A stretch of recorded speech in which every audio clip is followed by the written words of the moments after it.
ദേശമെങ്ങും മുഴങ്ങിടുന്നു. ശാലേം രാജൻ വരുന്നൊരു ധ്വനികൾ ദേശമെങ്ങും മുഴങ്ങിടുന്നു.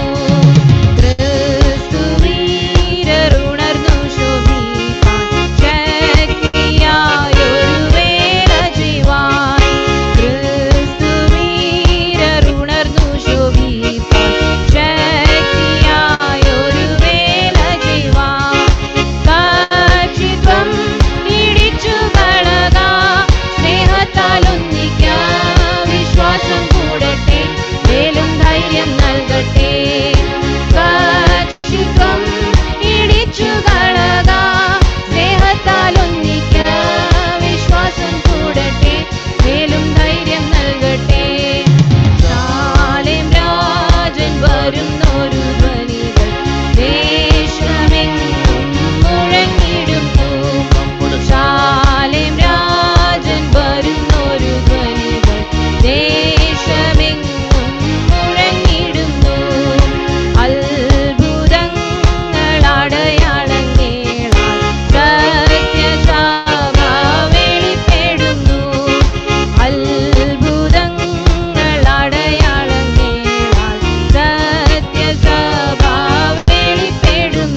സ്തോത്രം.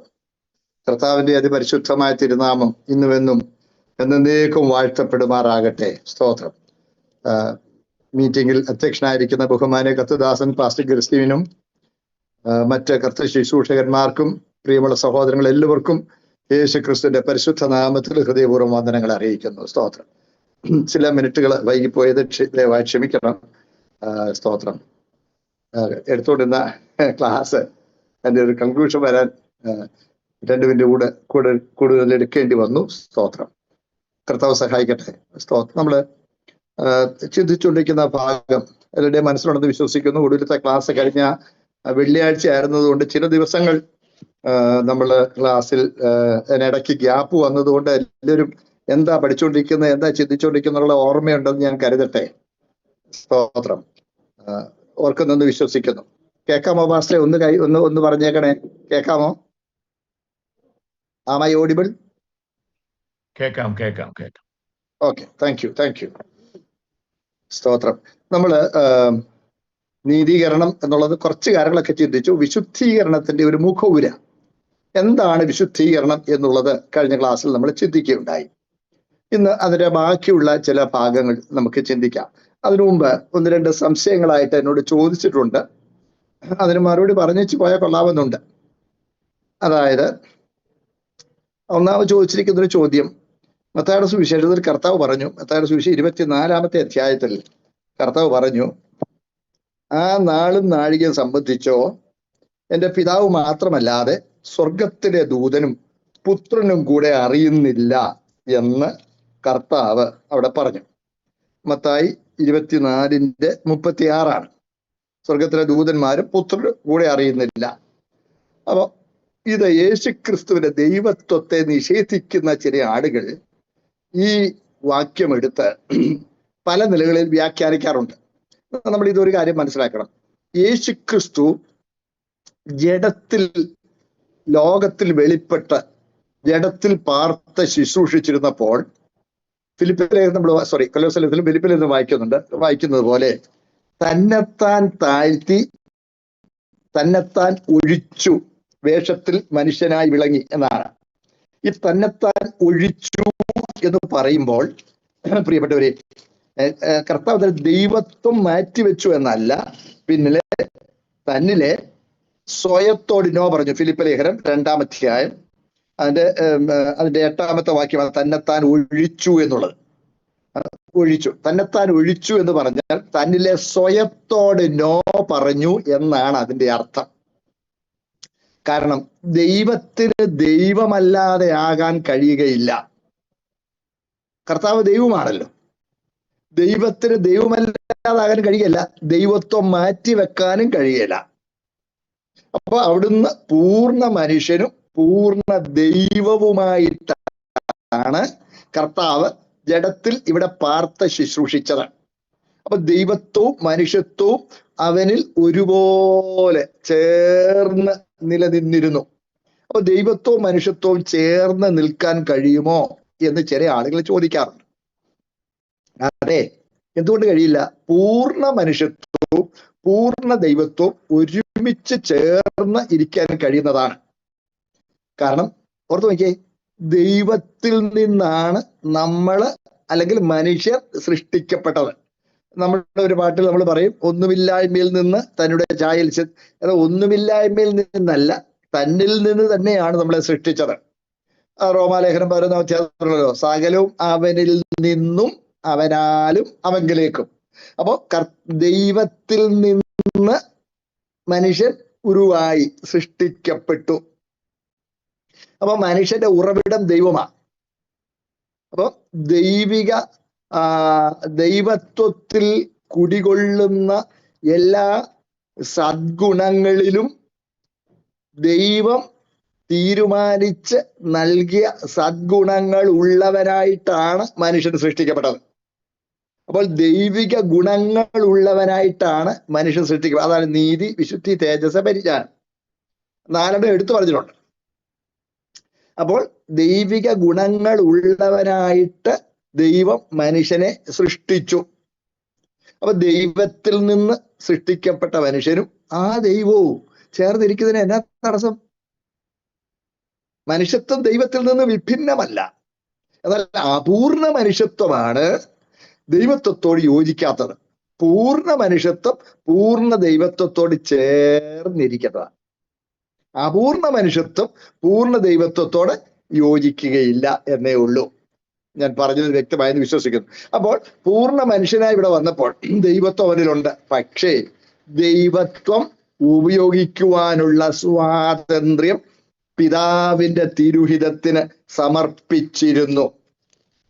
കർത്താവ് അവിടുത്തെ ദൈവത്വം ഉപയോഗിക്കുവാനുള്ള സ്വാതന്ത്ര്യം പിതാവിന്റെ തിരുഹിതത്തിന് സമർപ്പിച്ചിരുന്നു. ചില വാക്കുകൾ ഞാൻ വായിച്ചു കേൾപ്പിക്കാം.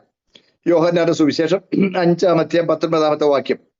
ആമേൻ ആമേൻ, ഞാൻ നിങ്ങളോട് പറയുന്നു, പിതാവ് ചെയ്ത് കാണുന്നതല്ലാതെ പുത്രന് സ്വതേ ഒന്നും ചെയ്യുവാൻ കഴിയുകയില്ല. അവൻ ചെയ്യുന്നത് എല്ലാം പുത്രനും അവണ്ണം തന്നെ ചെയ്യുന്നു. കണ്ടോ, പിതാവ് ചെയ്ത് കാണുന്നതല്ലാതെ പുത്രൻ സ്വതവേ ഒന്നും ചെയ്യാൻ കഴിയുന്നില്ല. നമുക്ക് തോന്നുന്നുണ്ട് കർത്താവ് വലിയ പാവപ്പെട്ട നിസ്സഹായനും ബലഹീനുമായി പോയോന്ന്. അങ്ങനല്ല.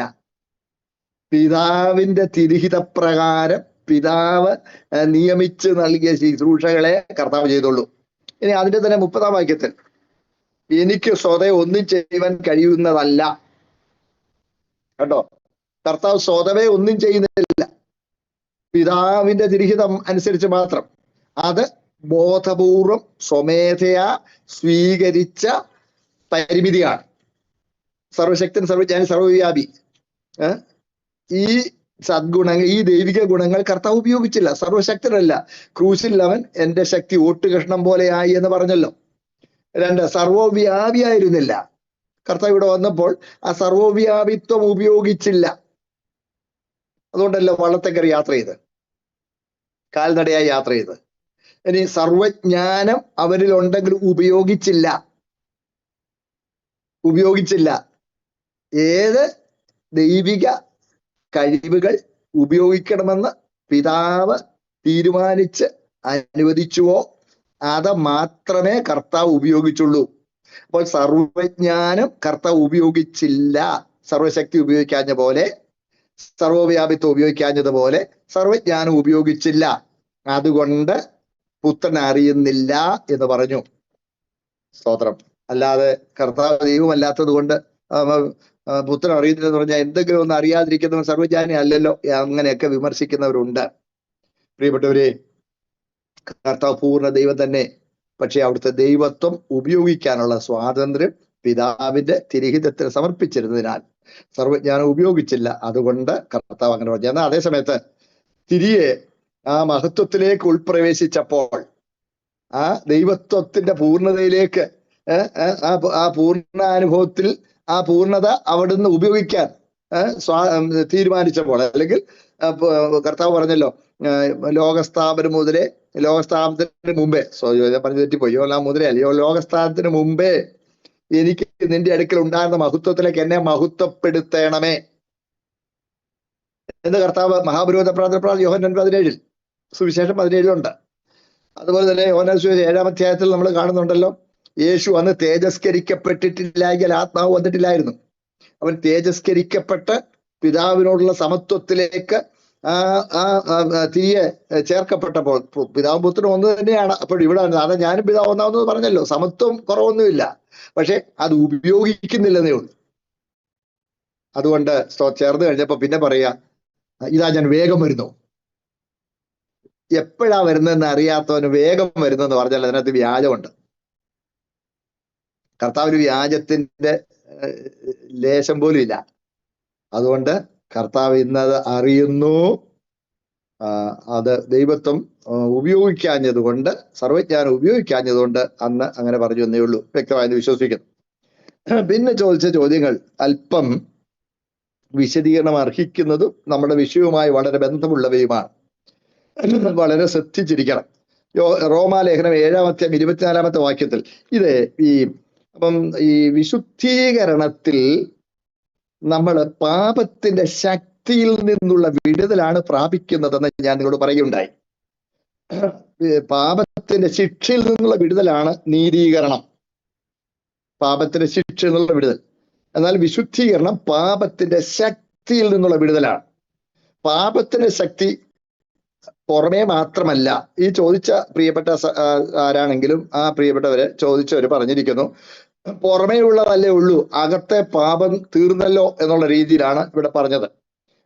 റോമാലേഖനം 6:6-7 വാക്യങ്ങൾ, പിന്നെ ഇങ്ങനെയുള്ള ചില വാക്യങ്ങൾ അവരെടുത്ത് സൂചിപ്പിച്ചിട്ടുണ്ട്. പറയാം, അത് ഈ പാപം എന്നുള്ളതിനെ സംബന്ധിച്ചുള്ള നിർവചനത്തിൽ വന്നിരിക്കുന്ന ഒരു ചെറിയ പാളിച്ചയത്. എന്നെ ശ്രദ്ധിച്ച് കേൾക്കണം. പാപം എന്ന് പറയുന്നത് നമ്മുടെ ആന്തരികമായി അധപ്പതിച്ച അവസ്ഥയാണ്. ഞാൻ പറഞ്ഞല്ലോ, മനുഷ്യൻ പാപം ചെയ്തപ്പോൾ അവന്റെ ദേഹം ബലഹീനമായി, തേജസ് നഷ്ടപ്പെട്ടു, ദേഹി വഷളായി, ആത്മാവ് നിർജീവമായി, ചൈതന്യരഹിതമായി. നോക്കണേ, അപ്പോൾ ദേഹി വഷളായി. ആ വഷളായ ദേഹിയാണ് പാപത്തിന്റെ ഇരിപ്പിടം. വഷളായ ദേഹി, അതിനെക്കുറിച്ച് തിരുവെഴുത്ത് പറഞ്ഞിരിക്കുന്നത് ഈ വഞ്ചനയുള്ള വില്ല് പോലെ എന്നൊരു സാദൃശ്യം പറഞ്ഞിട്ടുണ്ട്. വഷളായ ദേഹിയെക്കുറിച്ച് തന്നിരിക്കുന്ന ഒരു സാദൃശ്യമാണ് അതെന്നാണ് വേദപണ്ഡിതന്മാർ അതിനെക്കുറിച്ച് അഭിപ്രായപ്പെട്ടിരിക്കുന്നത്. വഞ്ചനയുള്ള വില്ല് പോലെ അവർ തെറ്റിപ്പോയി. അതായത് 78-ാം സങ്കീർത്തനം 57-ാമത്തെ വാക്യത്തിൽ, അവർ തങ്ങളുടെ പിതാക്കന്മാരെ പോലെ പിന്തിരിഞ്ഞു ദ്രോഹം ചെയ്തു, വഞ്ചനയുള്ള വില്ല് പോലെ അവർ മാറിക്കളഞ്ഞു. വഞ്ചനയുള്ള വില്ലെന്ന് പറഞ്ഞാൽ ശ്രദ്ധിക്കുക, പറയാം. അതായത് പണ്ട് കാലത്ത്, ഇന്നും ഉണ്ടല്ലോ ആർച്ചറി ഉണ്ടല്ലോ, അതായത് ഈ താമ്രചാപം എന്നൊക്കെ പറയും, ബൈബിളിലും ഉണ്ടല്ലോ താമ്രചാപം എന്ന് പറഞ്ഞാൽ ഇരുമ്പ് കൊണ്ടുള്ള വില്ലാണെങ്കിൽ പോലും അതിന് ചെറിയ വളവ് കാലാന്തരത്തിൽ ഉണ്ടാകാൻ സാധ്യതയുണ്ട്. എന്നാൽ താമ്രം കൊണ്ടുണ്ടാക്കുന്ന ഒരു വില്ലാണെങ്കിൽ അത് കുലയ്ക്കാൻ ഭയങ്കര പാടാണ്. പക്ഷെ കെപ്പന്മാർക്കേ അത് ഒക്കത്തുള്ളൂ.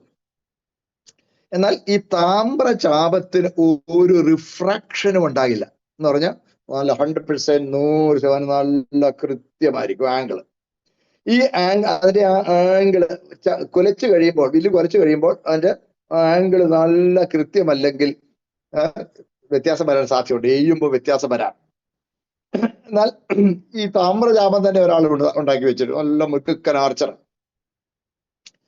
ആരെങ്കിലും അവനോട് വൈരാഗ്യമുള്ള ഒരാൾ ഈ വില്ലിന് ഒരു കൂടം കൊണ്ടുവന്ന് അവനറിയാതെ ഒരടി കൊടുത്തു എന്ന് വിചാരിക്കുക, സങ്കല്പ. അപ്പൊ ഒരു ചെറിയ ഡിഗ്രി കറക്റ്റ് ഉണ്ടായിരുന്ന അതിൽ നിന്ന് ഒരു ചെറിയ ഡിഗ്രി 180 ഡിഗ്രി കറക്റ്റ് ആയിരുന്നതിൽ നിന്ന് ഒരു ചെറിയ വ്യത്യാസം 179.999 ആയിപ്പോയെന്ന് വിചാരിക്കുക. പിന്നെ അവൻ എത്ര സമർത്ഥനാണെങ്കിലും അവൻ എത്ര കൃത്യമായിട്ട് ചെയ്താലും കൃത്യമായി കൊള്ളുകയില്ല. ഇതുപോലെ അതാ ലക്ഷ്യം തെറ്റും. ലക്ഷ്യം തെറ്റുന്ന എന്താ? വില്ലിന് വഞ്ചന ഉണ്ടായിപ്പോയി. ഇതുപോലെ നമുക്ക് സംഭവിച്ചത്. നമ്മുടെ ദേഹിയിൽ അധപ്പതനം ഉണ്ടായി. നമ്മുടെ അവസ്ഥയാണ് പാപം, പ്രവൃത്തിയിൽ ഒതുങ്ങുന്നില്ല. ആ അവസ്ഥ രക്ഷിക്കപ്പെട്ടാൽ ഉടനെ 100% നീങ്ങുന്നില്ല. ആ അവസ്ഥ നമ്മളിൽ കുടികൊള്ളുന്നു. ഇനി ഞാൻ പറഞ്ഞ ഒരു വാക്യം 7-ാം അധ്യായത്തിൽ റോമർ 7:24 എന്ന് പറയുന്നത്, അയ്യോ ഞാൻ അരിഷ്ട മനുഷ്യൻ എന്ന് പറയുന്നത് പുറമേ ഉള്ള ഒരു മനുഷ്യനെ കുറിച്ചാണല്ലോ എന്നും ഈ ചോദിച്ച ചോദ്യത്തിലുണ്ട്. 7-ാം അധ്യായത്തിന് 24-ാമത്തെ വാക്യം, അത് അയ്യോ ഞാൻ അരിഷ്ട മനുഷ്യൻ, അത് ഒരു പുറമേ ഉള്ള ഒരു പാപിയുടെ നിലവിളിയല്ലേ? ശരി, പാപിയുടെ നിലവിളിയാന്ന് എടുത്തോ. എന്നാൽ അതേസമയം തൊട്ട് മേടി നോക്ക്, പാപിയുടെ നിലവിളിയാന്ന് മാത്രമല്ല, അയ്യോ ഞാൻ അരിഷ്ട പൗലോസ് പറയുമ്പോൾ തന്റെ അവസ്ഥയെക്കുറിച്ചുള്ള ഒരു സൂചന അതിലില്ലെന്ന് പറയാൻ ഒക്കുകയില്ല. എങ്കിലും പോട്ടെ, പുറമേ ഉള്ളതായി എടുത്തു.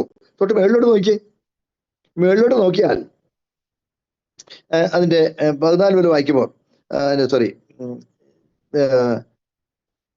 15 വരെ, ഞാൻ പ്രവർത്തിക്കുന്നത് ഞാൻ അറിയുന്നില്ല, ഞാൻ ഇച്ഛിക്കുന്നതിനെ അല്ല പകയ്ക്കുന്നതിനെ അത്രേ ചെയ്യുന്നത്, ഞാൻ ഇച്ഛിക്കാത്തതിനെ ചെയ്യുന്നുവെങ്കിലോ ന്യായപ്രമാണത്തിൽ ഞാൻ സമ്മതിക്കുന്നു. ആകയാൽ അതിനെ പ്രവർത്തിക്കുന്നത് ഞാനല്ല, എന്നിൽ വസിക്കുന്ന പാപമത്രേ. എന്നിൽ എന്ന് വെച്ചാൽ എന്റെ ജഡത്തിൽ നന്മ വസിക്കുന്നില്ല എന്ന് ഞാൻ അറിയുന്നു. നന്മ ചെയ്യുവാനുള്ള താല്പര്യം കൊണ്ട് പ്രവർത്തിക്കുന്നതോ ഇല്ല, ഞാൻ ചെയ്യുവാൻ ഇച്ഛിക്കുന്ന നന്മ ചെയ്യുന്നില്ലല്ലോ. ഇത് പൗലോസും ഉൾപ്പെടെയുള്ള പൊതു ജനസമൂഹത്തിന്റെ അല്ലെങ്കിൽ വിശ്വാസ സമൂഹത്തിന്റെ തന്നെ ഒരു ചിത്രമാണ് നമുക്ക് പറയുന്നതിൽ തെറ്റില്ല. കാര്യം നമ്മള് എത്രയോ രക്ഷിക്കപ്പെട്ടവരല്ലേ. നമ്മൾ രക്ഷിക്കപ്പെട്ടവർ വീണ്ടും ജനിച്ചവരാണെങ്കിൽ പോലും എത്രയോ സന്ദർഭങ്ങളിൽ നമ്മൾ തന്നെ ലജ്ജിക്കുന്ന ചിന്തകൾ, പ്രവൃത്തികൾ നമ്മളിൽ ഉണ്ടായിട്ടുണ്ട്. നമ്മളൊരു കാര്യം മറക്കുക, ഞങ്ങൾ പറഞ്ഞതാണ് എൻ്റെ ഓർമ്മ. അതായത് നമ്മുടെ ചിന്തകൾ പോലും ദൈവം ന്യായവിസ്താരത്തിൽ കൊണ്ടുവരും. ഈ പ്രപഞ്ചത്തിലെ ആദ്യത്തെ പാപം ചിന്തയായിരുന്നു. ലൂസിഫർ അത്യുന്നത സമനാകുമെന്ന് ഹൃദയത്തിൽ ചിന്തിച്ചു. നിന്നെ സൃഷ്ടിച്ച നാളെന്ന് നിങ്ങൾ നീതികേട് കണ്ട ഒരു നടപ്പൻ നിഷ്കളങ്കനായിരുന്നു. അവൻ ആദ്യത്തെ ഒരു ദോഷകരമായ ഒരു ചിന്ത അവനിൽ ഉണ്ടായി. ആ ചിന്തയാണ് ഏറ്റവും ഗൗരവമുള്ള പാപമായി കണക്കാക്കി അവനെ പുറത്താക്കിയത്. നമ്മുടെയും നിലവുകൾ, ചിന്തകൾ, നമ്മുടെ നിരൂപണങ്ങളെ ദൂരത്തുനിന്ന് ഗ്രഹിക്കുന്ന ദൈവം നമ്മുടെ ചിന്തകൾ ചിന്തകൾ പോലും ന്യായവിസ്താരത്തിൽ കൊണ്ടുവരും. അതുകൊണ്ടാണ് ചിന്തകളിൽ പാളിച്ച സംഭവിച്ചാൽ ഏറ്റുപറഞ്ഞ് ഉപേക്ഷിക്കണമെന്ന് പറയുന്നത്. നമ്മൾ ചിന്തകളിൽ മാത്രം നിന്ന് നമ്മൾ പൊതുവിൽ ഏറ്റു പറയണ്ട. നമ്മൾ ദൈവവുമായിട്ട് അങ്ങ് പറഞ്ഞ കാര്യം ഞാനും ദൈവം തന്നെയല്ലേ ഉണ്ടായിരുന്നുള്ളൂ. ഏറ്റു പറഞ്ഞാൽ മതി. ഏറ്റു പറഞ്ഞ് പിന്നെ അത് ഉണ്ടാകാതിരിക്കാൻ സൂക്ഷിക്കുകയും വേണം. പക്ഷെ അറിയാതെ പിന്നെ വേറൊരു തിന്മ ഉണ്ടായെന്ന് വരും. കാര്യം പാപ പ്രകൃതി നമ്മളിൽ കുടികൊള്ളുന്നു. നോക്കണേ, ആ വില്ലിന്റെ വഞ്ചനാഭാവം, ആ ചെറിയ റിഫ്രാക്ഷൻ ഉണ്ടായത് വീണ്ടും ജനിക്കുന്ന ഉടനെ റൈറ്റ് അവേ റെക്ടിഫൈഡ് ആകുന്നില്ല. It does not right away get rectified. നമ്മൾ അതുകൊണ്ടാണ് വിശുദ്ധീകരണത്തിൽ നമ്മൾ ശ്രദ്ധിക്കേണ്ടത്. അതുകൊണ്ടാണ് പത്രോസ്ലീഹ പറയുന്നത്. നോക്കണം, പത്രോസിന്റെ 2-ാമത്തെ ലേഖനം അതിന്റെ 1-ാമത്തെ അധ്യായത്തിൽ, അതുകൊണ്ട് നാം സകല ഉത്സാഹവും കഴിച്ച് വിശ്വാസത്തോട് വീര്യവും, വീര്യത്തോട് പരിജ്ഞാനവും, പരിജ്ഞാനത്തോട് ഇന്ദ്രിയജയവും, ഇന്ദ്രിയത്തോട് സ്ഥിരതയും, സ്ഥിരതയോട് ഭക്തിയും, ഭക്തിയോട് സഹോദരപ്രീതിയും കൂട്ടിക്കൊള്ളുകയും. ഞാൻ പറയുന്നത് 2 പത്രോസ് 1-ാം അധ്യായം അതിന്റെ 5 മുതലുള്ള വാക്യം. അത് നിമിത്തം തന്നെ നിങ്ങൾ സകല ഉത്സാഹവും കഴിച്ച് നിങ്ങളുടെ വിശ്വാസത്തോട് വീര്യവും, വീര്യത്തോട് പരിജ്ഞാനവും, പരിജ്ഞാനത്തോട് ഇന്ദ്രിയജയവും, ഇന്ദ്രിയത്തോട് സ്ഥിരതയും, സ്ഥിരതയോട് ഭക്തിയും, ഭക്തിയോട് സഹോദരപ്രീതിയും, സഹോദരപ്രീതിയോട് സ്നേഹവും കൂട്ടിക്കൊള്ളുവീൻ. കണ്ടോ, നമ്മൾ സകല ഉത്സാഹവും കഴിക്കണം. എന്നിട്ട് 11-ാം വാക്യം, ഇങ്ങനെ ചെയ്താൽ, അതിന്റെ 10-ാം വാക്യം, അതുകൊണ്ട് സഹോദരന്മാരെ നിങ്ങളെ വിളിയും തെരഞ്ഞെടുപ്പ് ഉറപ്പാക്കുവാൻ അധികം ശ്രമിപ്പീൻ. ഇങ്ങനെ ചെയ്താൽ നിങ്ങൾ ഒരു നാൾ വിടറിപ്പോകാൻ നമ്മൾ കർത്താവ് രക്ഷിതാവുമായി യേശു ക്രിസ്തു നിത്യരാജ്യത്തിലുള്ള പ്രവേശനം ധാരാളമായി പ്രാപിക്കും. ഒരുവൻ രക്ഷിക്കപ്പെട്ടു വീണ്ടും ജനിച്ചാൽ ഉടനെ അവന്റെ പാപ സ്വഭാവമേ 100% ഇല്ലാതായി, പിന്നെ അവൻ മോചിതനായി സ്വതന്ത്രനായി, പിന്നെ ഒരു കുഴപ്പവുമില്ല എന്ന തെറ്റായ ധാരണ നമ്മളിൽ ഉണ്ടാകരുത്. പാപം ഉള്ളിൽ, ആ പാപപ്രകൃതം കീഴ്പ്പെടുത്തപ്പെട്ട നിലയിൽ നമ്മളിലുണ്ട്. ഉടനെ പിന്നെ ആ ചോദ്യത്തിൽ വേറൊരു ഭാഗം ഇതാണ്, can a soul be justified without getting sanctified? ശ്രദ്ധിക്കണേ, സാങ്ക്ടിഫിക്കേഷൻ സ്റ്റാർട്ട്സ് വിത്ത് ജസ്റ്റിഫിക്കേഷൻ. കാര്യം justification, what do we do in justification? In justification we give ourselves over to the lordship of the Lord. We die to ourselves. We consider ourselves dead to our old self. We consider ourselves dead to sin. We consider ourselves, നിങ്ങളെ തന്നെ അങ്ങനെ എണ്ണുവീരെന്ന, count yourself.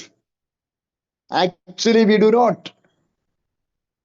not die to the old person altogether, absolutely.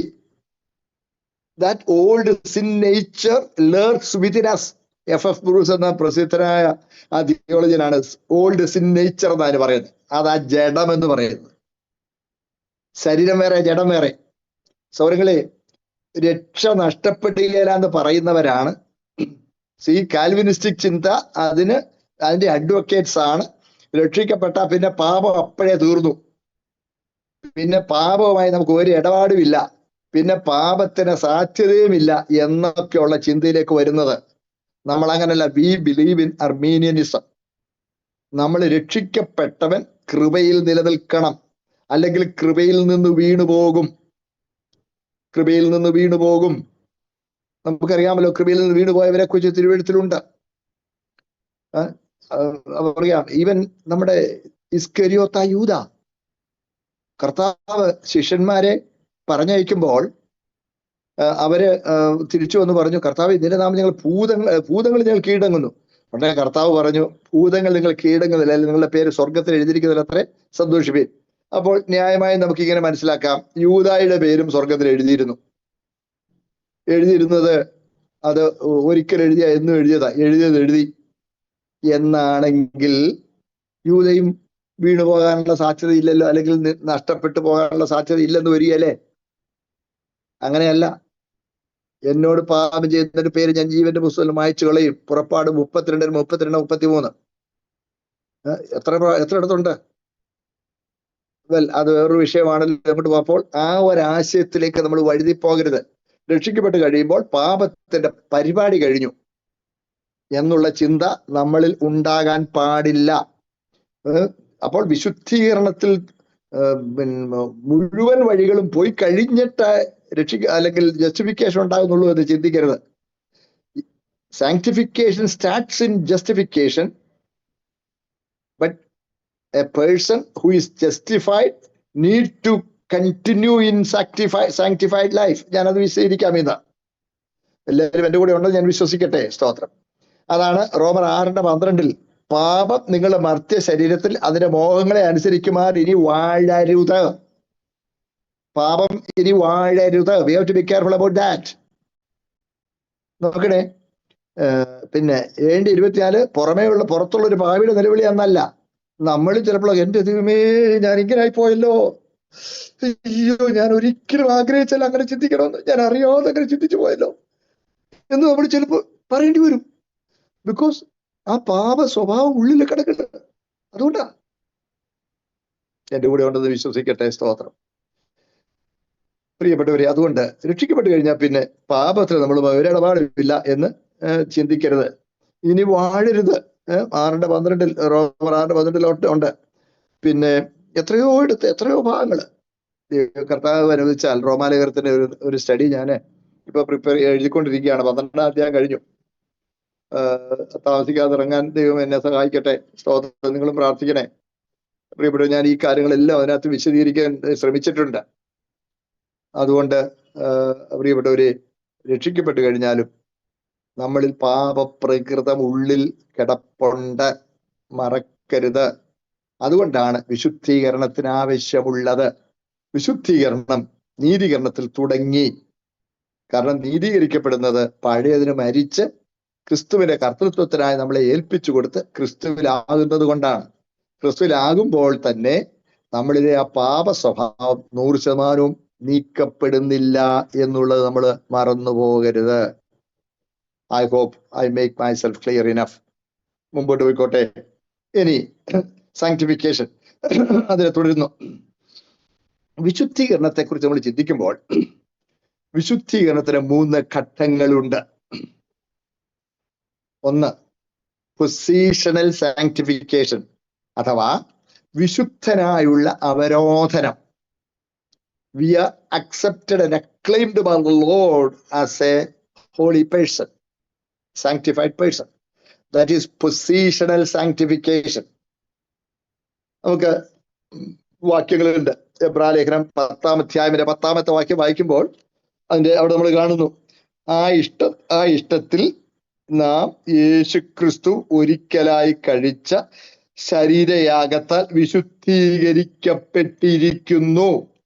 നമ്മൾ വിശുദ്ധീകരിക്കപ്പെട്ടിരിക്കുകയാണ്. അതാണ് we are acclaimed as holy people, saints. അതാണല്ലോ ലേഖനങ്ങളെല്ലാം വിശുദ്ധന്മാർക്ക് വേണ്ടിയാണല്ലോ എഴുതിയിരിക്കുന്നത്. ലേഖനങ്ങളെല്ലാം നമ്മൾ വിശുദ്ധന്മാരാണ്. We are saints of God. അതാണ് പൊസിഷണൽ സാങ്ക്ടിഫിക്കേഷൻ. 2, progressive sanctification. വിശുദ്ധിയിൽ വളരണം, മുന്നേറണം. നമ്മളതാ ഇപ്പൊ ചെയ്യാൻ പോകുന്നത്. അപ്പോൾ സാങ്ക്ടിഫിക്കേഷൻ എന്ന് പറഞ്ഞാൽ എന്താണ്? സ്തോത്രം. ഒരു കാര്യത്തിന് മാത്രമായി വേർതിരിച്ച് ഏൽപ്പിക്കപ്പെടുന്ന അവസ്ഥയാണ് സാങ്ക്ടിഫിക്കേഷൻ എന്ന് ഞാൻ പറഞ്ഞല്ലോ, വിശുദ്ധീകരണം എന്ന് പറഞ്ഞല്ലോ. ഇനി ആ വിശുദ്ധീകരിക്കപ്പെട്ട അവസ്ഥയിൽ, ആ വിശുദ്ധീകരണത്തിൽ നമ്മൾ വളരാനുണ്ട്. എത്രയോ വാക്യങ്ങളുണ്ട് അതിനെക്കുറിച്ച് കാണിച്ചു തരാം. എബ്രായരും 10-ാം അധ്യായം, ഇപ്പൊ 10-ാം വാക്യം നമ്മളോട് വായിച്ചതിന് തൊട്ട് താഴെ 14-ാം വാക്യം, ഏകയാഗത്താൽ അവൻ വിശുദ്ധീകരിക്കപ്പെടുന്നവർക്ക് സദാകാലത്തേക്ക് സൽഗുണപൂർത്തി വരുത്തിയിരിക്കുന്നതാണോ? വിശുദ്ധീകരിക്കപ്പെടുന്നവർക്ക് കണ്ടിന്യൂസ് ടെൻസ് അവിടെ ഉപയോഗിച്ചേക്കുന്നത്, സൽഗുണപൂർത്തി. ഇനി അടുത്തുണ്ട് 2-ാം അധ്യായം, എബ്രായലേഖനത്തിന്റെ 2-ാം അധ്യായം 18-ാമത്തെ വാക്യം. എബ്രായലേഖനം 2-ാം അധ്യായത്തിന്റെ 18-ാമത്തെ വാക്യം.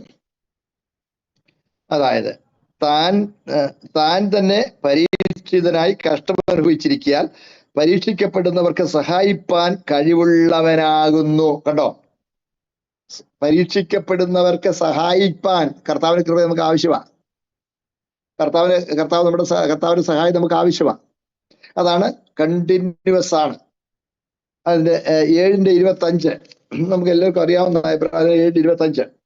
അതെ, താൻ മുഖാന്തരമായി ദൈവത്തോട് അടുക്കുന്നവർക്ക് പക്ഷവാദ്യവാൻ സദാ ജീവിക്കുന്നവനാകിയാൽ അവരെ പൂർണ്ണമായി രക്ഷിപ്പാൻ അവൻ പ്രാപ്തനാകുന്നു. ഓക്കെ, പൂർണ്ണമായി രക്ഷിക്കാൻ, രക്ഷയുടെ ആ കണ്ടിന്യൂസ് ടെൻസ് ആണത്. അതാണ് സാങ്ക്ടിഫിക്കേഷൻ. നമ്മൾ കണ്ടാണല്ലോ, രക്ഷയുടെ 2-ാമത്തെ ഘട്ടമാണ് വിശുദ്ധീകരണം.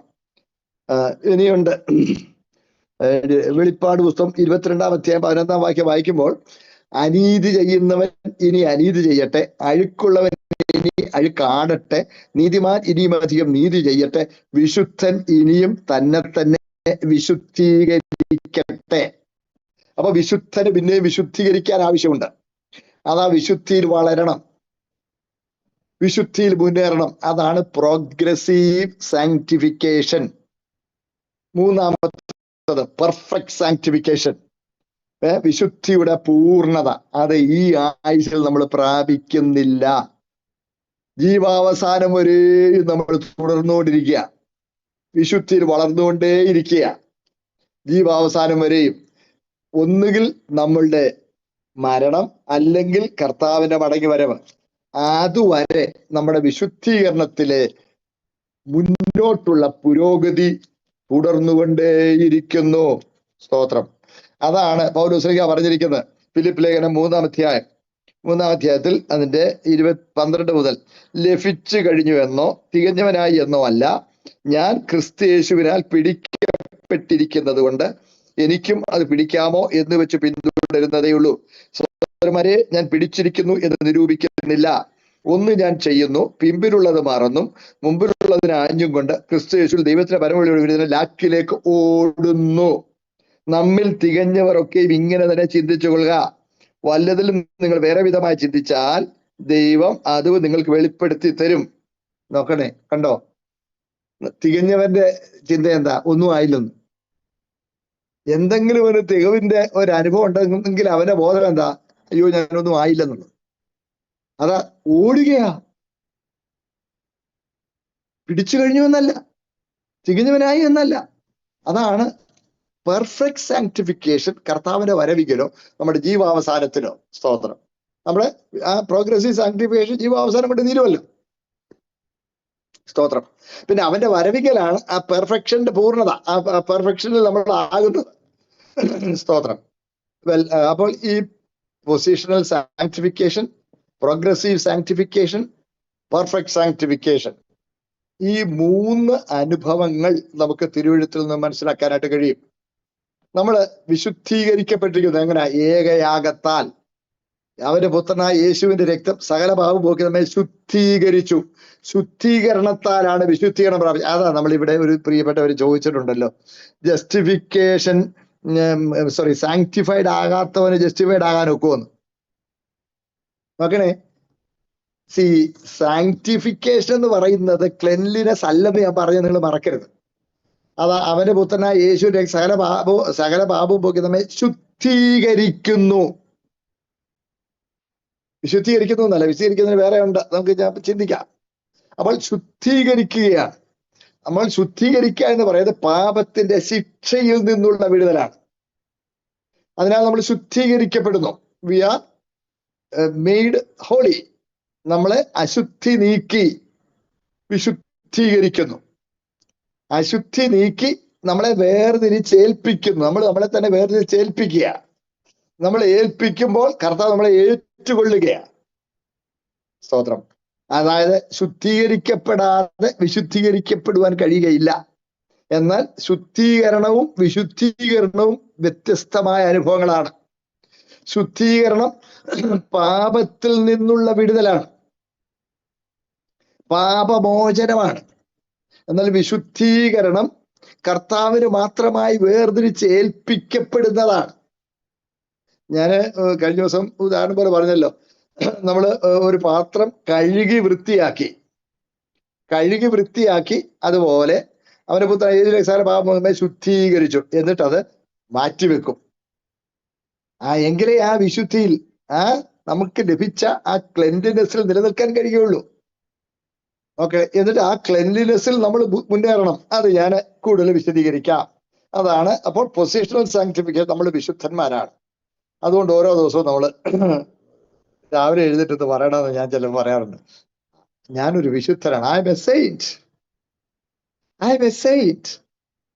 ഞാൻ ഒരിക്കലും അടുത്ത ക്ലാസ് എടുത്തപ്പോൾ ഞാനൊരു വിശുദ്ധനാണെന്ന് പറഞ്ഞപ്പോൾ പൊതുവിലുള്ള ഒത്തിരി പേര് കൂടുന്ന ഒരു ക്ലാസ് ആയിരുന്നു. പൊതുവിലാണ്, YWC വെച്ച് നടക്കുന്ന ഒരു ക്ലാസ്സാണ്. ഉടനെ ആളുകൾ അങ്ങോട്ടും ഇങ്ങോട്ടും എന്താ വർത്താനം പറയും. എനിക്ക് തോന്നി ഞാൻ പറഞ്ഞതുമായി ബന്ധപ്പെട്ടാണ്. ഞാൻ പറഞ്ഞതുമായി ബന്ധപ്പെട്ടാണ്, എന്താ പറഞ്ഞതെന്ന് പറയാമെങ്കിൽ എല്ലാവർക്കും ഗുണമാകുമല്ലോ എന്ന് പറഞ്ഞു. ഉടനെ അവര് പറഞ്ഞു, എന്നാ ഒരു രൂപക്കൂട് ഉണ്ടാക്കണമെന്നാ പറഞ്ഞതെന്ന്. കാര്യം അവരെ സംബന്ധിച്ചിടത്തോളം വിശുദ്ധൻ എന്ന് പറയുന്ന ആളാ രൂപക്കൂടിനകത്ത് കയറിയിരിക്കുന്ന ആളാ, കണ്ണാടിക്കൂടിനകത്ത്, നാൽക്കവലിൽ കണ്ണാടിക്കൂടിനകത്ത് വെച്ചിരിക്കുന്ന ആളാണ്. അങ്ങനല്ല. നോക്കണേ, വിശുദ്ധൻ എന്ന് പറഞ്ഞാൽ ഒരു കാര്യത്തിനായി മാത്രം വേർതിരിച്ച് സമർപ്പിക്കപ്പെട്ടവൻ എന്നാണ് അതിന്റെ അർത്ഥം. ഞാൻ പറഞ്ഞല്ലോ. അതെ, ഇനി വിശുദ്ധീകരണത്തിൽ മാത്രമല്ല, ഇനി ശുദ്ധീകരണവും വിശുദ്ധീകരണവും തമ്മിലുള്ള വ്യത്യാസം കൊണ്ട്, അല്ലെങ്കിൽ ജസ്റ്റിഫിക്കേഷൻ സാങ്ക്ടിഫിക്കേഷനുള്ള മറ്റൊരു വ്യത്യാസം കൊണ്ട് പറയാം. ജസ്റ്റിഫിക്കേഷനിൽ നമ്മുടെ ആത്മാവിന്റെ വീണ്ടെടുപ്പാണ് നടക്കുന്നത്. ആത്മാവിന്റെ വീണ്ടെടുപ്പ് ഞാൻ പറഞ്ഞില്ലേ, ദേഹം ദേഹി ആത്മാവ്. അതിൽ ആത്മാവ് നിർജീവമായി പോയ വ്യക്തി അവരിൽ ആത്മചൈതന്യമുണ്ടായി അവന് വീണ്ടും ജനനം പ്രാപിക്കുന്നു. ഓർമ്മയുണ്ടേ? ഞാൻ പറഞ്ഞത് നിങ്ങൾ മറക്കല്ലേ കേട്ടോ. അപ്പോൾ നിർജീവാവസ്ഥയിൽ നിന്ന് പുനരുജ്ജീവനം ഉണ്ടാകും. അതല്ലേ കർത്താവ് പറഞ്ഞല്ലോ, ഞാൻ തന്നെ പുനരുത്ഥാനവും ജീവനുമാകുന്നു. നമ്മളെ പുനരുദ്ധരിപ്പിച്ച് ജീവനിലേക്ക് ഏറ്റുകൊള്ളുക. ജീവൻ എന്ന് പറഞ്ഞാൽ കൂട്ടായ്മയാണ്. സ്തോത്രം. നമ്മളെ ജീവൻ വെപ്പിച്ച് കൂട്ടായ്മയിലേക്ക് ഏറ്റുകൊള്ളും. അതാണ് പുനരുത്ഥാനവും ജീവനുമാകുന്നു എന്നുള്ളതിന്റെ അർത്ഥം.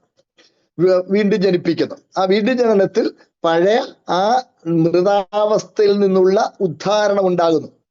അതുകൊണ്ടാണ് കർത്താവ് തന്നെ അനുഗമിച്ച ഒരു ശിഷ്യനോട് പറഞ്ഞു, മരിച്ചവരവിടെ വേണ്ടുവോളം ഉണ്ടല്ലോ, അവര് പോയി മരിച്ചവരെ കുഴിച്ചിട്ട് നീ പോയി ദൈവരാജ്യം പ്രസംഗിക്കും എന്ന് പറഞ്ഞാൽ അവൻ ആത്മാവിൽ ചൈതന്യപ്പെട്ടവനാണെന്ന് അതിന്റെ അർത്ഥം.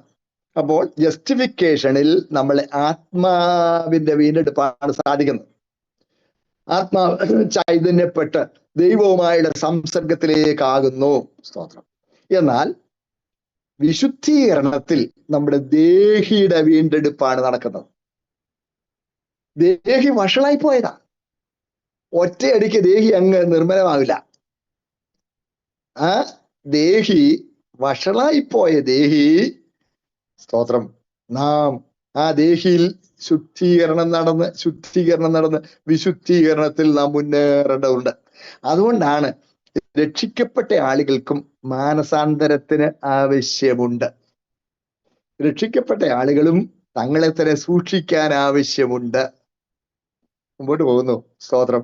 അപ്പോൾ ശുദ്ധീകരണം, വിശുദ്ധീകരണം.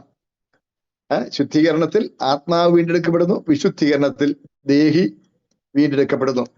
ഇനി ഈ ദേഹിയിൽ ഞാൻ നിങ്ങൾ പറഞ്ഞല്ലോ, ദേഹിയിൽ എന്തൊക്കെയുണ്ട്? 1 മനസ്സ്, 2 ഹൃദയം, 3 ഇച്ഛാശക്തി, 4 മനസാക്ഷി. മനസാക്ഷിയെ കുറിച്ചുള്ള ഒരു ചെറിയ വിഷയം ഞാൻ പിന്നെ പറഞ്ഞായിരുന്നു ചോദ്യത്തിന് ഉത്തരമായിട്ട്. ഈ 4 ഘടകങ്ങളാണ് ദേഹിയിലുള്ളത്. ഈ 4 ഘടകങ്ങളിലും തകരാറുണ്ടായി സൗരങ്ങളെ. അതായത് ദൈവം ആദമിനെ സൃഷ്ടിച്ചപ്പോൾ ദൈവത്തിന്റെ തന്നെ സ്വരൂപത്തിലും സാദൃശ്യത്തിലും സൃഷ്ടിച്ചു. അപ്പോൾ ദൈവ അനുരൂപതയിൽ പ്രാപിച്ചത്, ദൈവ അനുരൂപതയിൽ പ്രാപിച്ച 4 കാര്യങ്ങളുണ്ടെന്ന് ഞാൻ പറഞ്ഞല്ലോ. നീതി, വിശുദ്ധി, തേജസ്, പരിജ്ഞാനം. അതിലൊന്ന് വിശുദ്ധിയാണ്. വിശുദ്ധി എന്ന് പറയാം. അപ്പൊ വിശുദ്ധിയോടുകൂടെ സൃഷ്ടിച്ചതിന്റെ അർത്ഥം എന്തുവാ? അതായത് അവന്റെ ഉള്ളിന്റെ ഉള്ളിൽ അവൻ ദൈവത്തിനായി സൃഷ്ടിക്കപ്പെട്ടവനാണ് എന്ന ഉൾബോധം കൊടുത്തിരുന്നു എന്നർത്ഥം. സോ അവന്റെ ഉള്ളിന്റെ ഉള്ളിൽ ആദമിനെ അറിയാമായിരുന്നു ദൈവം അവനെ ദൈവത്തിനായി സൃഷ്ടിച്ചതാണെന്ന ഉൾബോധത്തോടുകൂടെയാണ് ദൈവം ആദമിനെ സൃഷ്ടിച്ചത്. കേട്ടേ, യെശയ്യാവിന്റെ പ്രവചനം 43-ാം അധ്യായം 21-ാമത്തെ വാക്യം. ഞാൻ എനിക്ക് വേണ്ടി നിർമ്മിച്ചിരിക്കുന്ന എന്റെ ജനം. എന്റെ സ്തുതിയെ വിവരിക്കും. അവിടെ ഞാൻ എനിക്ക് വേണ്ടി നിർമ്മിച്ചിരിക്കുന്ന എന്റെ ജനം. പ്രിയമുള്ളവരെ ശ്രദ്ധിക്കണേ, ഞാൻ നിങ്ങൾ പറഞ്ഞത് നിങ്ങൾ മറക്കല്ലേ കേട്ടോ. ഞാൻ എനിക്ക് വേണ്ടി നിർമ്മിച്ചിരിക്കുന്ന ജനം. ആ ഉൾബോധം, ദൈവം എന്നെ അവിടുത്തേക്ക് വേണ്ടി സൃഷ്ടിച്ചതാണ് എന്ന ഉൾബോധം ആദമിനുണ്ടായിരുന്നു എന്നാണ് വിശുദ്ധിയുള്ളവനായി സൃഷ്ടിച്ചു എന്നുള്ളതിന്റെ അർത്ഥം. സ്തോത്രം. പ്രിയപ്പെട്ടവരെ, നമ്മൾ നേരെ തിരിച്ച എനിക്ക് വേണ്ടി ദൈവം എന്നാണ് നമ്മൾ പറയാറുള്ളത്, അല്ലേ? അങ്ങനെ ആയിരിക്കല്ലേ. എനിക്ക് വേണ്ടി ദൈവം എന്ന് പറയുമ്പോൾ പ്രധാനി ഞാനാകില്ലേ? എനിക്ക് വേണ്ടി ദൈവം പ്രധാനി ഞാനാകും? നോ, തിരിച്ചിടുക. ദൈവത്തിന് വേണ്ടി അടിയാനെന്ന് പറയണം. God created me for himself. സ്തോത്രം. കേട്ടോ, അതാണ് വിശുദ്ധി. നിങ്ങൾ ആ ഒരു ഉത്ബോധമുള്ളവരാണോ? God created me for himself. See, God has the greatest claim on me. I don't have the claim on me. എന്റെ മേലുള്ള ഏറ്റവും വലിയ അധികാരവും അവകാശവും എന്റെ ദൈവത്തിനാ. My wife has a lesser claim on me than my God. My children have far lesser a claim on me than my Lord. സ്തോത്രം. ദൈവത്തിനാണ് എൻ്റെ ജീവിതത്തിൽ ഏറ്റവും വലിയ ക്ലെയിം ഉള്ളത്, അവകാശമുള്ളത്, അതുപോലെ ഉത്തരവാദിത്വമുള്ളത്, അതുപോലെ കരുതലും ഉള്ളത്, അതുപോലെ സ്നേഹവും ഉള്ളത്. ഓ സ്തോത്രം. എല്ലാവരും എൻ്റെ കൂടെ ഉണ്ടേ സൗരങ്ങളെ. സ്തോത്രം. പ്രിയപ്പെട്ടവരെ, ദൈവം നമ്മളെ സ്നേഹിക്കുന്ന സ്നേഹം. ഇന്ന് എന്നോട് ഒരു ചെറുപ്പക്കാരൻ ഒരു ചോദ്യം ചോദിച്ചത്, ദൈവം സ്നേഹം തന്നെ എന്ന് പറയുന്നുണ്ട് എന്ന് പറഞ്ഞാൽ അതിന്റെ അർത്ഥം എന്ത്?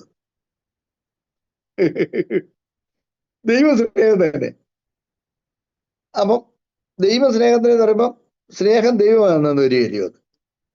ദൈവം സ്നേഹം തന്നെ എന്താ അതിന്റെ അർത്ഥം? ശ്രദ്ധിച്ച് പറയാം. അതായത് ദൈവത്തിലുള്ള സകല ദൈവിക സദ്ഗുണങ്ങളും തുല്യപ്രധാനങ്ങളാണ്. ദൈവത്തിലുള്ള സകല ദൈവിക സദ്ഗുണങ്ങളും തുല്യപ്രധാനങ്ങളാണ്. എന്നാൽ സമന്മാരിൽ ഒന്നാമൻ എന്ന നില സ്നേഹത്തിനാണ്. സമന്മാരിൽ ഒന്നാമൻ എന്ന നില സ്നേഹത്തിനാണ്. സ്നേഹം ദോഷം കണക്കിടാത്ത ബന്ധമാണ്. മനുഷ്യനോടുള്ള ബന്ധത്തിലാണ് ഇത് കേട്ടോ. മനുഷ്യനുള്ള ബന്ധത്തിൽ ദോഷം കണക്കിടാത്ത ബന്ധം മനുഷ്യനോടെ ഉള്ളൂ, വേറെ ഒരു സൃഷ്ടിയോടും ഇല്ല. സ്തോത്രം. മനുഷ്യനും ആ ദോഷം കണക്കിടാതിരിക്കുന്ന ആ ബന്ധം മനുഷ്യനുമുണ്ട്, ആ കഴിവ് മനുഷ്യനിലുമുണ്ട്. ഞാൻ നിങ്ങളോട് പറഞ്ഞോന്ന് എനിക്ക് ഓർമ്മയില്ല. ഇപ്പൊ നിങ്ങൾ കേട്ട് കാണുമല്ലോ, ഈ പിന്നെ തിരുവനന്തപുരത്ത് അപ്പുറത്ത് നെയ്യാറ്റിക്കര ആ ഭാഗത്ത്, സോറി അല്ല ആ ഭാഗത്ത് ഒരു ചെറുക്കൻ 6 പേരെ അടിച്ചു കൊന്നു, ചുറ്റിയും കൊണ്ട് അടിച്ചു കൊന്നു. 5 പേര് മരിച്ചു. ആദ്യം അവൻ അടിച്ചത് അവന്റെ അമ്മയാണ്. അമ്മയെ തലക്കടിച്ചു, ബോധം കെട്ടുപോയി, അവരെ ഹോസ്പിറ്റലിലാക്കി. ബാക്കി 5 പേരും തലക്കടി കൊണ്ട് കൊല്ലപ്പെട്ടുപോയി. ആ അമ്മ അവളുടെ ഭർത്താവ് ഗൾഫിൽ നിന്ന് വന്നപ്പോൾ ഈ ഭാര്യയെ കാണാൻ ചെന്നപ്പോൾ ഭാര്യയ്ക്ക് അപ്പോൾ സുബോധം വന്നു. ആദ്യം ചോദിച്ചു, നമ്മുടെ കുഞ്ഞുങ്ങളെത്തിയെന്ന് ചോദിച്ചു. എന്നിട്ട് അവര് പറഞ്ഞത്, ഞാൻ കട്ടിലിൽ നിന്ന് താഴെ വീണപ്പോൾ എന്റെ തലയടിച്ചു, അങ്ങനെ എനിക്ക് തല പൊട്ടി, എനിക്ക് ബോധം നഷ്ടപ്പെട്ടു. ചുറ്റിയും കൊണ്ട് അടിക്കുന്ന അവര് കണ്ടതാ. ഇതാ ദോഷം കണക്കിടാത്ത ബന്ധം. ആ ദോഷം കണക്കിടാത്ത ബന്ധം നമ്മളോടെ ഉള്ളൂ. അതാണ് ദൈവം സ്നേഹം തന്നെ. ആ ദൈവിക ഗുണങ്ങളിൽ മുമ്പിൽ നിൽക്കുന്നത് ഈ സ്നേഹബന്ധമാണ് നമ്മളെ സംബന്ധിച്ച്. സ്തോത്രം. ദൂതന്മാരെ സംബന്ധിച്ച് നീതിയാ മുമ്പിൽ നിൽക്കുന്നത്, നമ്മളെ സംബന്ധിച്ച് സ്നേഹം മുമ്പിൽ നിൽക്കുന്നത്. എൻ്റെ കൂടെ ഉണ്ടേ നിങ്ങള്? സ്തോത്രം. അപ്പോൾ നമ്മുടെ മേലെ ഏറ്റവും അധികം അവകാശമുള്ളതും നമ്മളെ ഏറ്റവും അധികം സ്നേഹിക്കുന്നതും നമ്മളെ ഏറ്റവും അധികം കരുതുന്നതും നമ്മുടെ ദൈവമാണ്. ആ ഉത്ബോധമാണ് വിശുദ്ധി. ആദമിനതുണ്ടായിരുന്നു, പക്ഷേ ആദം അതിനനുസരിച്ച് പ്രവർത്തിച്ചില്ല. ആദം തന്റെ ഭാര്യയ്ക്ക് കൂടുതൽ പ്രാധാന്യം കൊടുത്തു.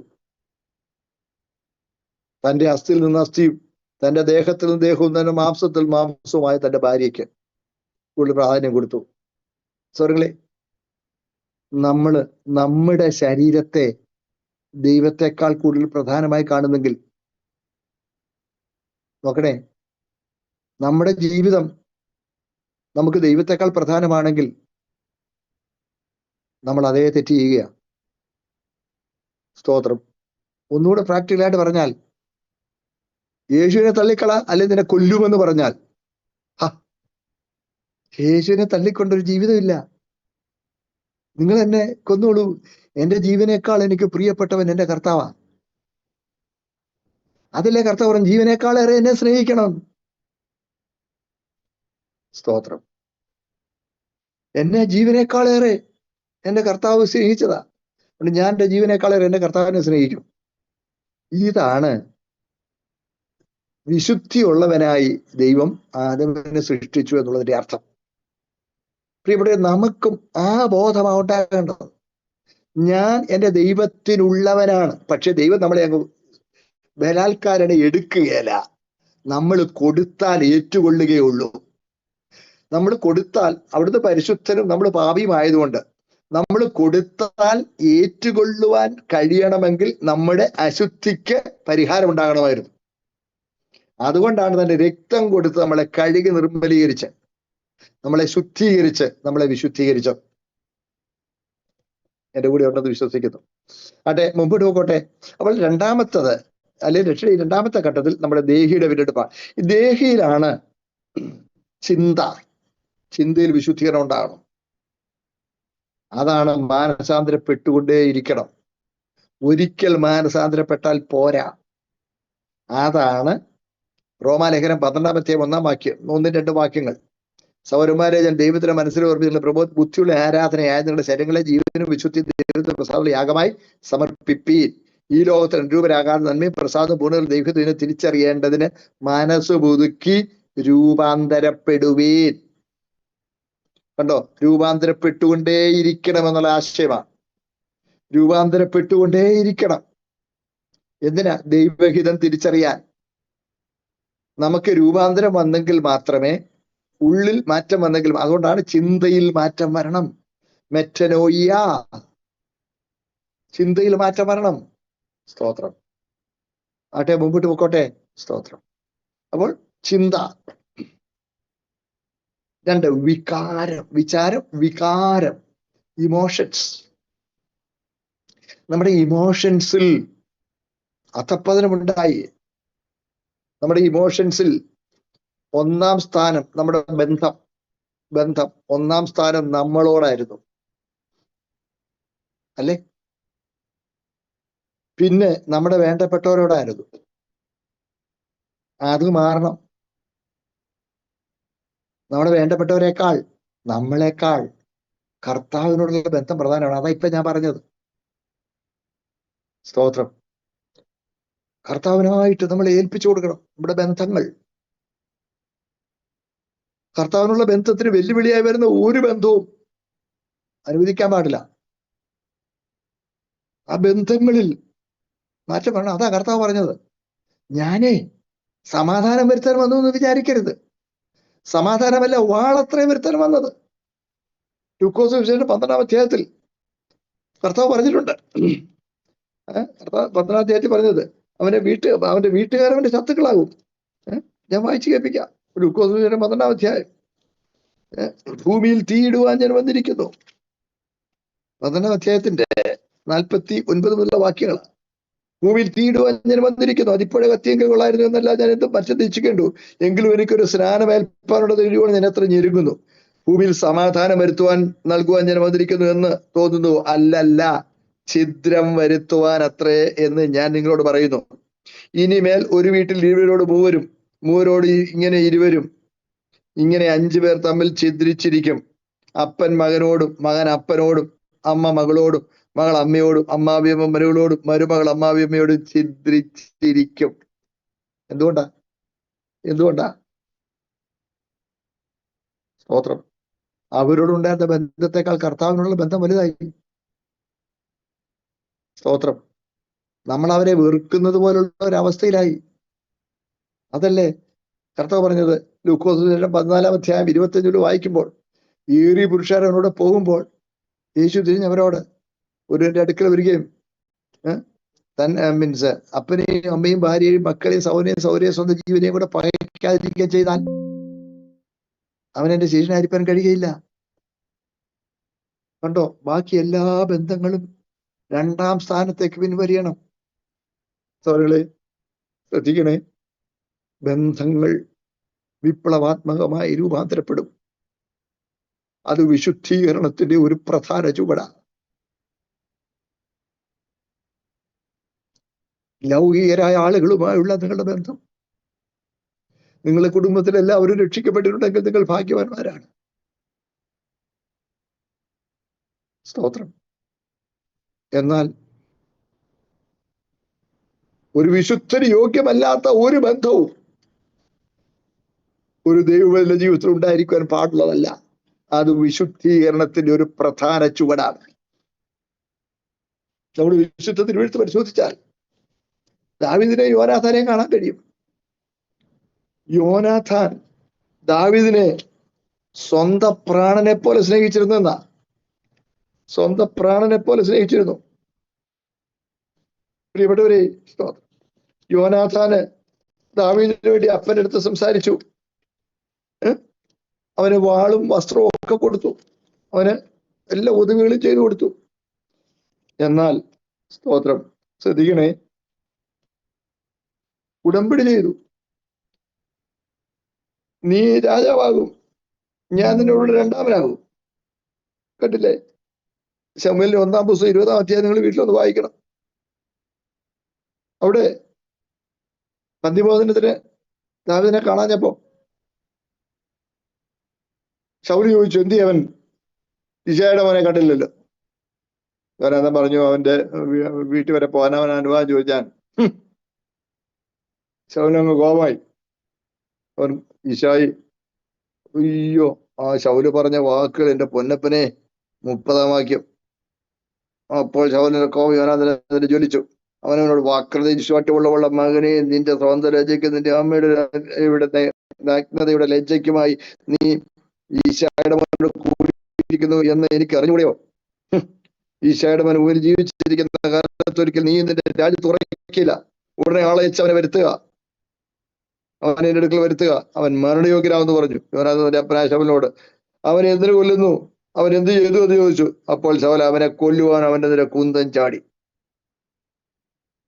അതുകൊണ്ട് യോനാഥാൻ കോപത്തോടെ വിരുദ്ധ എഴുന്നേറ്റ് പോയി. നമുക്കറിയാം, ഏസക്കല്ലിന്റെ അടുത്ത് ദാവീദ് ഒളിച്ചിരിക്കുന്ന സ്ഥലത്ത് ചെന്നു. കൂട്ടുകാരനുമായി ചെന്നു. അവിടെ ചെന്ന് അമ്പെയ്തു. വേലക്കാരുടെ കയ്യിൽ അമ്പും വില്ല് കൊടുത്തയച്ച ശേഷം ദാവീദ് എഴുന്നേറ്റ് സാഷ്ടാംഗം വീണ് നമസ്കരിച്ചു വന്നു. നമ്മളവിടെ വായിക്കുന്നത് ഇവിടെ അതിന്റെ 41-ാമത്തെ വാക്യം. ബാല്യക്കാരൻ പോയ ഉടനെ ദാവീദ് തെക്കുവശത്ത് നിന്ന് എഴുന്നേറ്റ് വന്നു, 3 പ്രാവശ്യം സാഷ്ടാംഗം വീണ് നമസ്കരിച്ചു. അവർ തമ്മിൽ ചുംബനം ചെയ്ത് കരഞ്ഞു.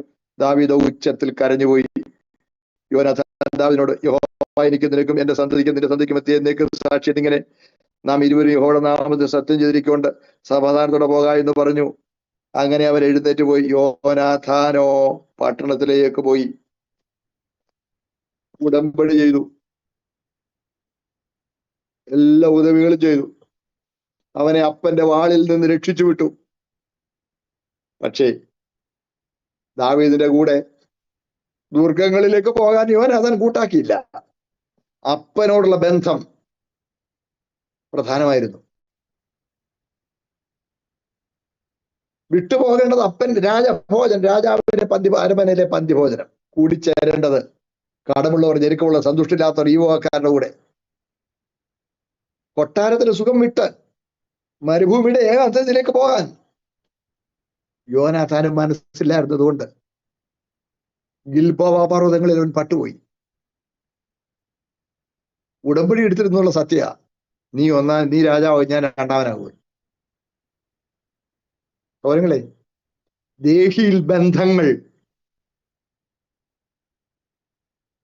നമ്മുടെ ബന്ധങ്ങൾ കർത്താവിനുള്ള ബന്ധത്തെക്കാൾ പ്രധാനമായി ഒരു ബന്ധവും പാടില്ല. സ്തോത്രം. ചിലപ്പോൾ ഒറ്റപ്പെട്ടെന്ന് വരാം, ഞെരുക്കൊരുമിക്കണമെന്നു വരാം. സ്തോത്രം. വലിപ്പം ഭാവിക്കാതെ എളിയവരോട് ചേരേണ്ടി വന്നെന്ന് വരാം. ബന്ധങ്ങൾ എല്ലാവരും എൻ്റെ കൂടെ ഉണ്ടോ? ഹല്ലേലൂയ. കർത്താവിനേക്കാളേറെ ഈ ലോകത്തിൽ നമുക്ക് പ്രിയമുള്ളത് ഒന്നും ഉണ്ടാകാൻ പാടില്ല, ആരും പാടില്ല. സ്തോത്രം. എല്ലാവരും എൻ്റെ കൂടെ ഉണ്ടെന്ന് ഞാൻ വിശ്വസിച്ചാണ് ഈ പറഞ്ഞു പോകുന്നത്. എന്നെ കേൾക്കുന്നതിന്റെ പ്രിയ സഹോദരങ്ങളെ, ദേഹിയിലാണ് ബന്ധങ്ങൾ. അടുത്തത് ദേഹിയിലാണ് ആസ്വാദ്യത, എൻജോയ്മെന്റ്സ്. ആസ്വാദ്യത. എന്റെ പൊന്നു സഹോദരങ്ങളെ, വീണ്ടും ജനിച്ച ഒരു ദൈവ പൈതൽ വിപ്ലവാത്മകമായ രൂപാന്തരത്തിന് വിധേയപ്പെട്ടിരിക്കും. അവന്റെ വിനോദങ്ങളിലും അവന്റെ ആസ്വാദനത്തിലും പോലും വ്യത്യാസമുണ്ടായിരിക്കും. സ്തോത്രം. രക്ഷിക്കപ്പെടുന്നതിന് മുമ്പ് നിങ്ങൾക്ക് ആസ്വാദ്യകരമായിരുന്നത് രക്ഷിക്കപ്പെട്ട ശേഷം അത്രയും ആസ്വാദ്യകരമാകാൻ പാടില്ല. ഒരു ഭക്തന് യോഗ്യമായ ആസ്വാദനങ്ങൾ മാത്രമേ ഒരു ദൈവ പൈതലിന് പാടുള്ളൂ. എനിക്കറിയാം, ഇതൊക്കെ പറയുമ്പോൾ നിങ്ങൾക്ക് ചില ദേഷ്യം വരും. ഇന്ന് ലോകം ആസ്വാദനത്തിന് പറയുക, എൻജോയ്മെന്റ്സ്. ഞാൻ പറയുമ്പോൾ നിങ്ങൾക്ക് ദേഷ്യം വരരുത്. ഇന്ന് നമ്മൾ ഭക്ഷണം കഴിക്കുന്നത് പോലും ആരോഗ്യത്തിനല്ല, ആസ്വാദനത്തിനാണ്. അല്ലേ? ഞാൻ ഇച്ചിരി കാര്യങ്ങളൊക്കെ പറയുമ്പോൾ പ്രാക്ടിക്കലാകുകയാണ്. യിരെമ്യാ പ്രവാചകന്റെ പുസ്തകം എടുത്തേ, 15-ാമത്തെ അധ്യായം.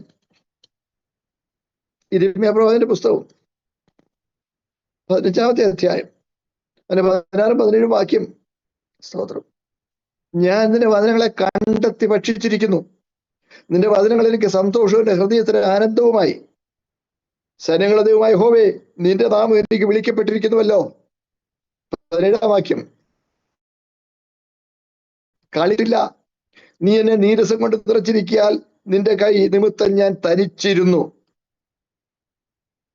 കണ്ടോ? നിന്റെ വചനങ്ങൾ എനിക്ക് സന്തോഷവും എന്റെ ഹൃദയത്തിന് ആനന്ദവുമായി. 17-ാം വാക്യത്തിൽ ഉല്ലസിച്ചിട്ടില്ല. ആനന്ദവും ഉല്ലാസവും നമ്മളുടെ വ്യത്യാസം.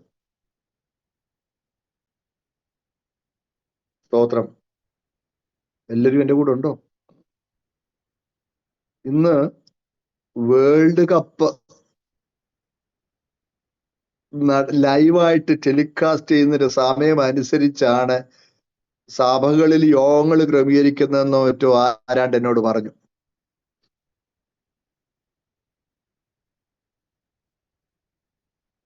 എൻ്റെ കൂടെ ഉണ്ടോ നിങ്ങൾ? സൗരങ്ങളെ നമ്മൾ കളിക്കണം. വല്യോനും കളിക്കുന്നത് കണ്ടോണ്ടിരുന്ന എന്നെ കാണിക്കാനാ. നമ്മൾ കളിച്ച് നമ്മൾ ആരോഗ്യം വെക്കണം. നമുക്കൊരു ഉല്ലാസം ഉണ്ടായിക്കോട്ടെ.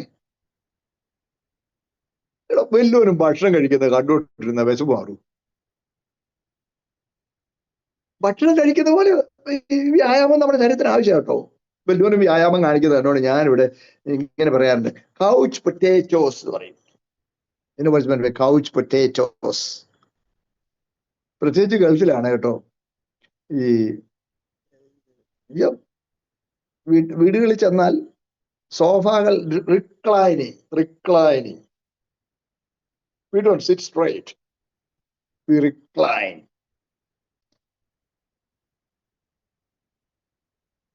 And we become couch potatoes. അവിടെ കിടന്നോണ്ട് റിമോട്ട് കൊണ്ടാന്ന് എഴുന്നേറ്റ് പോയി അതൊന്ന് ചാനൽ മാറ്റാൻ പോലും ഇഷ്ടമില്ല.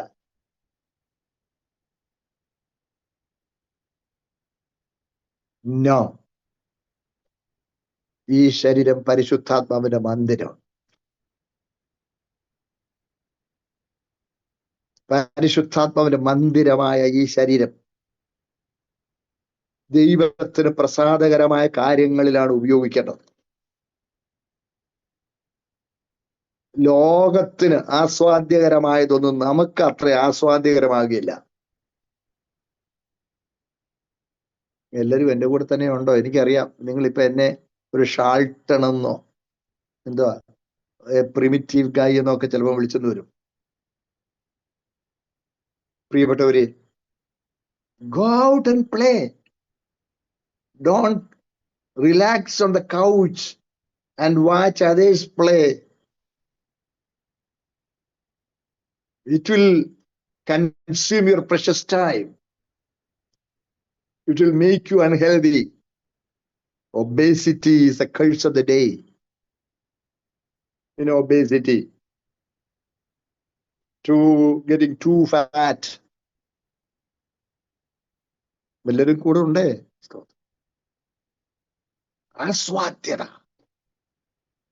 ആസ്വാദ്യതയിൽ മാറ്റം വരണം.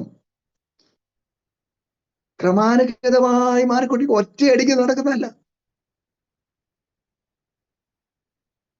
ശ്രദ്ധിക്കണേ, നിങ്ങൾക്ക് ഏറ്റവും ഇഷ്ടപ്പെട്ട ഒരു വിനോദം നിങ്ങൾ വീണ്ടും ജനിച്ചു എന്നുള്ള ഒറ്റ കാരണത്താൽ പിറ്റേ ദിവസം നിങ്ങൾക്ക് അത് ഉപേക്ഷിക്കാൻ കഴിഞ്ഞെന്ന് വരികയില്ല.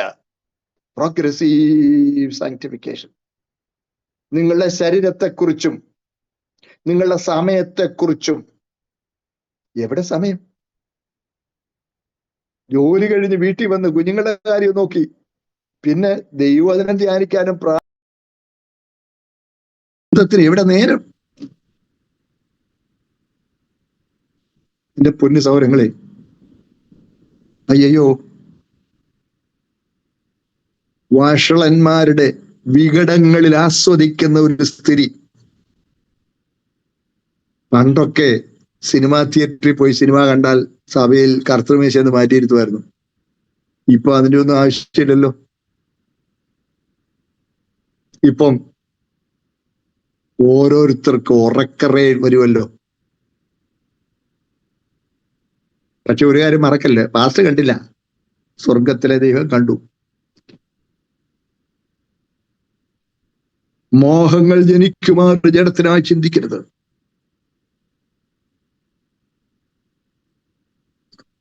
ശൃംഗാര ഗോപുരങ്ങളുടെ മേൽ ദൈവത്തിന് ന്യായവിധി വരുമെന്ന് യെശയ്യാ പ്രവാചകൻ പറഞ്ഞിട്ടുണ്ട്. എന്താ ഈ ശൃംഗാര ഗോപുരങ്ങൾ? ഇതൊക്കെയാ ദുഷ്ടന്മാരുടെ വികടങ്ങളിൽ ആനന്ദിക്കുന്നു. പ്രിയപ്പെട്ടവരെ, ദുഷ്ടന്മാരുടെ ഹൃദയങ്ങൾ, വികടങ്ങൾ ഞാൻ കാണിച്ചുതരാം. സദൃശവാക്യം 2-ാം അധ്യായം 14-ാം വാക്യം ഞാൻ പറഞ്ഞ്, ദോഷപ്രവൃത്തിയിൽ സന്തോഷിക്കുകയും ദുഷ്ടന്റെ വികടങ്ങളിൽ ആനന്ദിക്കുകയും ചെയ്യുന്നു. എടാ, ഈ പാപികളായ ദുഷ്ടന്മാരെ ആളുകൾ കാണിക്കുന്ന ഓരോ വികടങ്ങൾ, കോമാളിത്തരങ്ങൾ. ആ കോമാളിത്തരങ്ങളാ നിങ്ങൾക്ക് ആസ്വാദ്യത.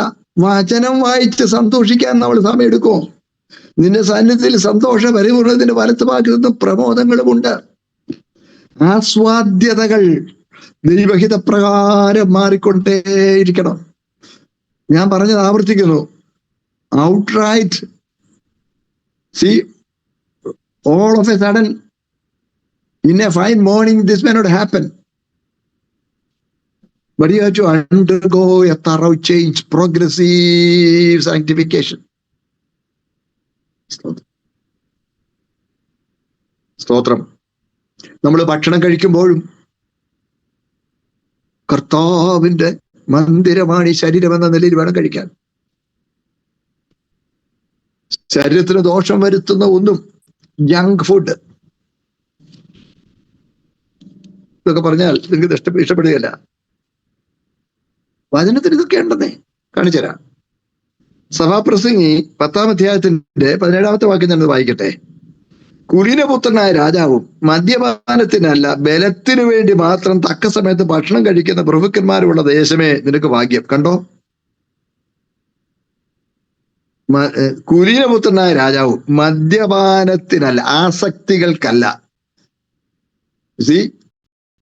ടേസ്റ്റ് ബഡുകൾ തൃപ്തിപ്പെടുത്തുവാനല്ല, ആസക്തികൾ അല്ല, ബലത്തിനു വേണ്ടി മാത്രം തക്ക സമയത്ത് ഭക്ഷണം കഴിക്കുന്ന പ്രഭുക്കന്മാർ.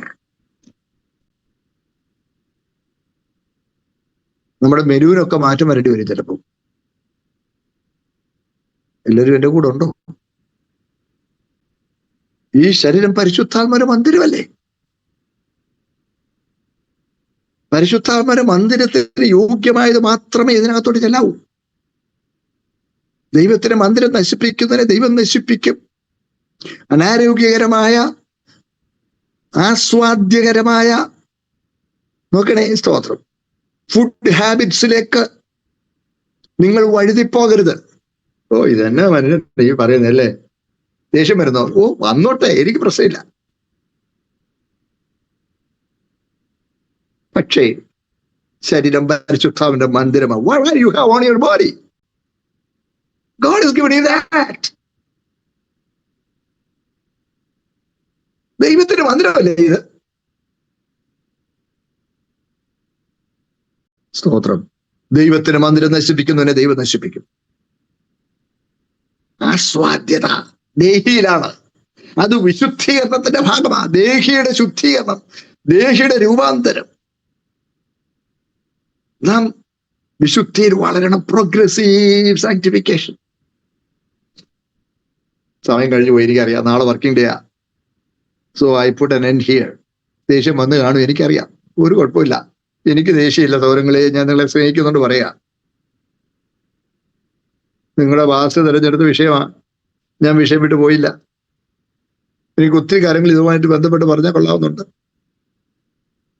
സ്തോത്രം. ദൈവം നമ്മെ അനുഗ്രഹിക്കട്ടെ. കർത്താവേ, ആ ദിവ്യ സ്വഭാവത്തോടെ എന്നെ ഏകീഭവിപ്പിക്കണമേ. സ്തോത്രം. അങ്ങയുടെ മന്ദിരമാണ് എൻ്റെ ഈ ബലഹീന ശരീരം.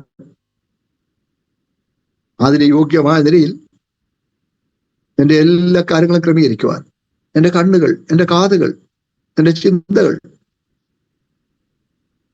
യേശുവിന്റെ കൂടെ ഇരുന്ന് കാണാൻ മേലാത്തൊന്നും നിങ്ങൾ TV-യിൽ തെളിയരുത്. യേശുവിന്റെ കൂടെ ഇരുന്ന് കേൾക്കാൻ കഴിയാത്തതൊന്നും, സ്തോത്രം, നമ്മൾ കേൾക്കരുത്.